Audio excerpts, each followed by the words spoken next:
The Battle of Washita River occurred on November 27, 1868, when Lt. Col. George Armstrong Custer's 7th U.S. Cavalry attacked Black Kettle's Southern Cheyenne camp on the Washita River, part of a major winter encampment of numerous Native American tribal bands. Background: after the Southern Cheyenne and Arapaho signed the Medicine Lodge Treaty, they were required to move south from present-day Kansas and Colorado to a new reservation in Indian Territory. This forced him to give up their traditional territory for one with little arable land and away from buffalo, their main source of meat and a center of their culture. Months of fragile peace survived raids between warring Core Indians in Southern Cheyennes. But in summer 1868, war parties of Southern Cheyenne and allied Arapaho, Kiowa, Comanche, Northern Cheyenne, Brule and Oglala Lakota, and Pawnee warriors attacked white settlements in western Kansas, southeast Colorado, and northwest Texas. Among these raids were those along the Solomon and Saline Rivers in Kansas, which began August 10, 1868.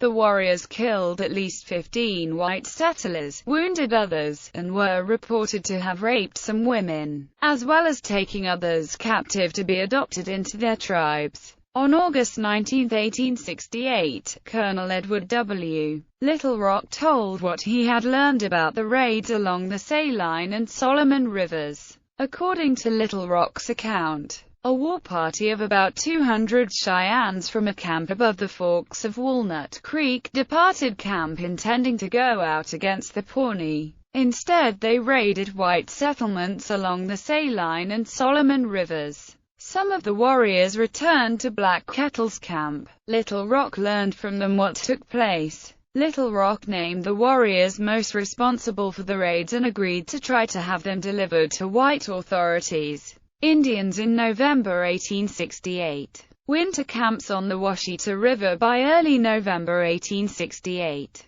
Black Kettle's camp joined other Southern Cheyenne and other tribal bands at the Washita River, which they called Lodgepole River, after local pine trees. Black Kettle's village was the westernmost of a series of camps of Cheyenne, Arapaho, Kiowa, Comanche, and Kiowa Apache bands that ran 10 to 15 miles along the Washita River. Black Kettle's village was several miles west of the rest of the camps and consisted of around 50 Cheyenne lodges, plus 1 or 2 lodges of visiting Arapaho and 2 of visiting Lakota, for a total of about 250 inhabitants. Little Rock, the only council chief who had remained with Black Kettle since the Sand Creek Massacre in 1864, lived with his family in the village. It also included the families of Big Man, Wolf Looking Back, Clown, Cranky Man, Scabby Man, Half-Leg, Bear Tongue, and Roll Down. Downriver from Black Kettle's camp, the Washita looped northward in a large oxbow. At its northern portion was the Arapaho camp of Little Raven, Big Mouth, Yellow Bear, and Spotted Wolf, a total of about 180 lodges. At the bottom of the loop was a large Southern Cheyenne camp under Medicine Arrows. Followers of Little Robe, Sand Hill, Stonecalf, Old Little Wolf, and Black White Man made up one large village, and nearby was a smaller Cheyenne village consisting of the followers of Old Whirlwind. These 2 Cheyenne villages, together comprising about 129 lodges,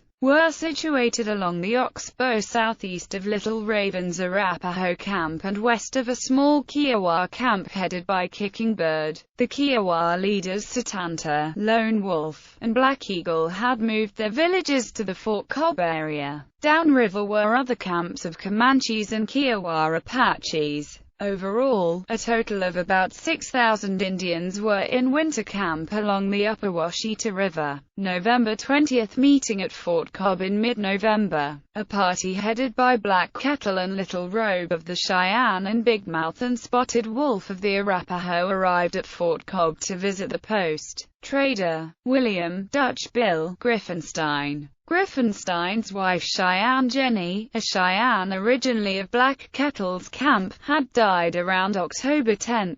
Griffenstein had sent runners to inform her parents of her death. perhaps also sending a message to urge Black Kettle to come to talk with Colonel William B. Hazen about making peace. The four chiefs met with Hazen on November 20, with Captain Henry Alvord of the 10th Cavalry documenting the conversations. Black Kettle began by saying to Hazen, "The Cheyennes, when south of the Arkansas, do not wish to return to the north side because they feared trouble there, but were continually told that they had better go there, as they would be rewarded for so doing." Hardoff notes that by the terms of the Medicine Lodge Treaty, the Cheyenne-Arapaho Reservation had the Arkansas River as its northern boundary. In April 1868, the U.S. Army distributed food provisions to the Cheyennes and Arapahos at Fort Larned and Fort Dodge, both north of the Arkansas. Further, on August 9, 1868,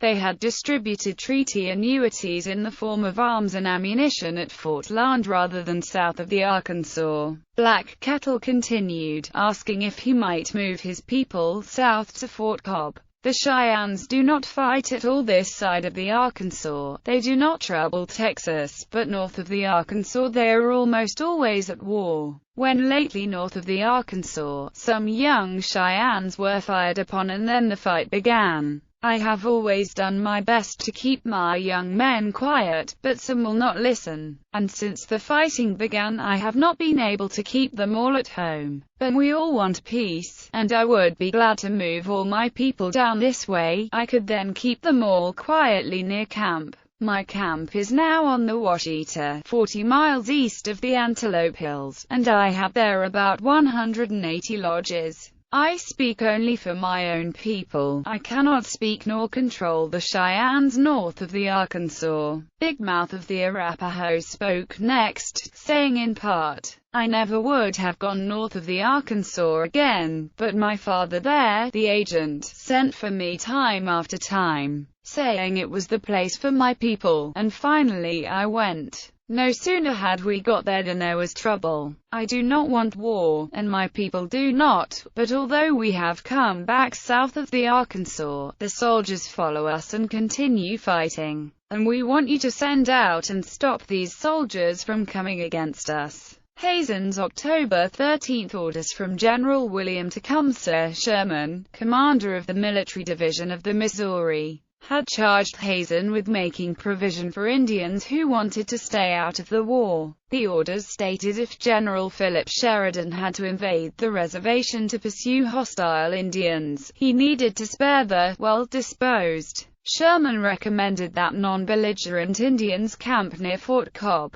Hazen knew that Sheridan had already declared the Cheyennes and Arapahos to be hostile, meaning they were subject to attack by the U.S. Army. Hazen told the four chiefs he could not make peace with them. He recommended against their coming to Fort Cobb, as their presence would jeopardize the peace of the Kiowas and Comanches already camped there. He told them, "I am sent here as a peace chief. All here is to be peace, but north of the Arkansas is General Sheridan, the great war chief, and I do not control him, and he has all the soldiers who are fighting the Arapahos and Cheyennes. Therefore, you must go back to your country, and if the soldiers come to fight, you must remember they are not from me, but from that great war chief, and with him you must make peace." Reporting to Sherman on November 22, Hazen said, "To have made peace with them would have brought to my camp most of those now on the war path south of the Arkansas, and as General Sheridan is to punish those at war and might follow them in afterwards,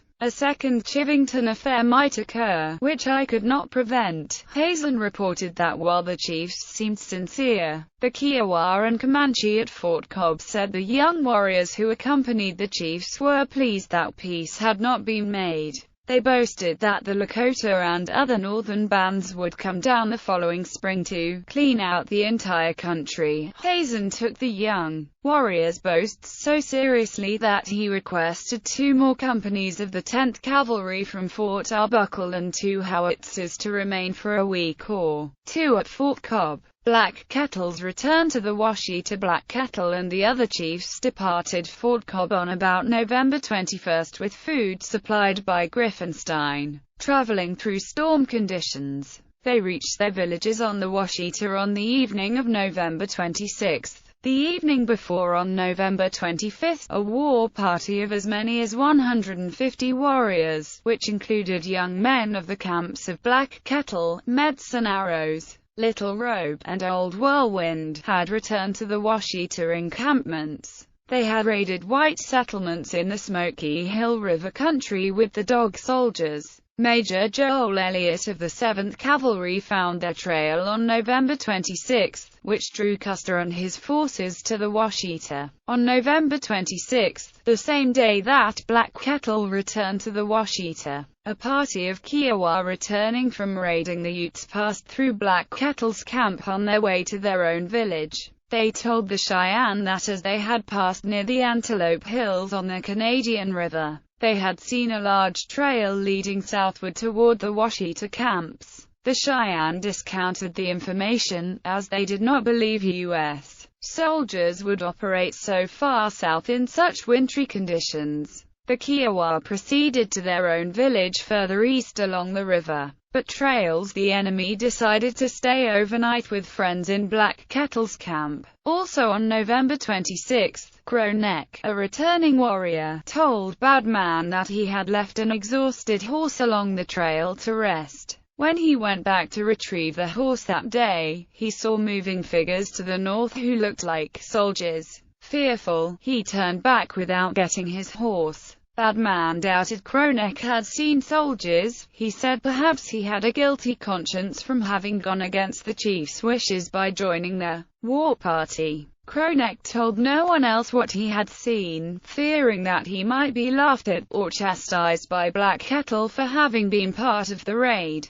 On the evening of November 26, Black Kettle held a council in his lodge with the principal men of his village to convey what he had learned at Fort Cobb about Sheridan's war plans. Discussion lasted into the early morning hours of November 27. The council decided that after the foot-deep snow cleared, they would send out runners to talk with the soldiers. They wanted to clear up misunderstandings and make it clear that Black Kettle's people wanted peace. Meanwhile, they decided to move camp the next day downriver to be closer to the other Indian camps. According to Moving Behind Woman, who was about 14 at the time of the Washita attack, Black Kettle's wife Medicine Woman stood outside the lodge for a long time. She was angry that the camp was not moving that night, saying, "I don't like this delay, we could have moved long ago. The agent sent word for us to leave at once. It seems we are crazy and deaf, and cannot hear." Black Hawk's brother White Shield had a vision of a wolf wounded on the right side of its head mourning its little ones which had been scattered and killed by a powerful enemy. He tried to persuade Black Kettle to move camp immediately, but was unsuccessful. But 5 of Black Kettle's children moved to the camp of Black Kettle's nephew Whirlwind, which was 10 miles downriver. Sheridan's offensive. General Philip Sheridan, in command of the U.S. Army's Department of the Missouri, decided upon a winter campaign against the Cheyenne. While difficult, a winter campaign offered chances for decisive results. If the Indians' shelter, food, and livestock could be destroyed or captured, not only the warriors but their women and children were at the mercy of the army and the elements. They would be forced to surrender. Sheridan planned to have 3 columns converge on the Indian wintering grounds just east of the Texas Panhandle. One from Fort Leon in Colorado, one from Fort Bascom in New Mexico, and one from a supply camp to be established. Lt. Col. George A. Custer led the 7th Cavalry forces against the various bands on the Washita River. The attack. On November 26, 1868, Custer's Osage scouts located the trail of an Indian war party. Custer's troops followed this trail all day without a break until nightfall, when they rested briefly until there was sufficient moonlight to continue. When they reached Black Kettle's village, Custer divided his force into 4 parts. each moving into position so that at first daylight they could simultaneously converge on the village. At daybreak, as the columns attacked, Double Wolf awoke and fired his gun to alert the village. He was among the first to die in the charge. The Cheyenne warriors hurriedly left their lodges to take cover behind trees and in deep ravines. Custer soon controlled the village, but it took longer to quell all remaining resistance. Black Kettle and his wife, Medicine Woman, later were shot in the back and killed while fleeing on a pony. Following the capture of Black Kettle's village, Custer found himself in a precarious position. As the fighting began to subside, he saw large groups of mounted Indians gathering on nearby hilltops and learned that Black Kettle's village was only one of many Indian encampments along the river. Fearing an attack, he ordered some of his men to take defensive positions while the others were to seize the Indians' belongings and horses. They destroyed what they did not want or could not carry, including about 675 ponies and horses. They spared 200 horses to carry prisoners. Near nightfall, fearing the outlying Indians would find and attack his supply train, Custer began marching toward the other encampments. The surrounding Indians retreated, at which point Custer turned around and returned to his supply train. In his first report of the battle to Gen. Sheridan on November 28, 1868, Custer reported that by actual and careful examination after the battle, his men found the bodies of 103 warriors, a figure echoed by Sheridan when he relayed news of the Washita fight to BVT. Marge. Gen. W.A. Nichols the following day. In fact, no count of the dead had been made. The reported number was based on Custer's reports from his officers the day after the attack, during their return to Camp Supply. Cheyenne and other Indian estimates of the Indian casualties at the Washita, as well as estimates by Custer's civilian scouts, are much lower. According to a modern account by the United States Army Center of Military History, the 7th Cavalry had 21 officers and men killed and 13 wounded at the Washita. They estimated the Indians had perhaps 50 killed and as many wounded.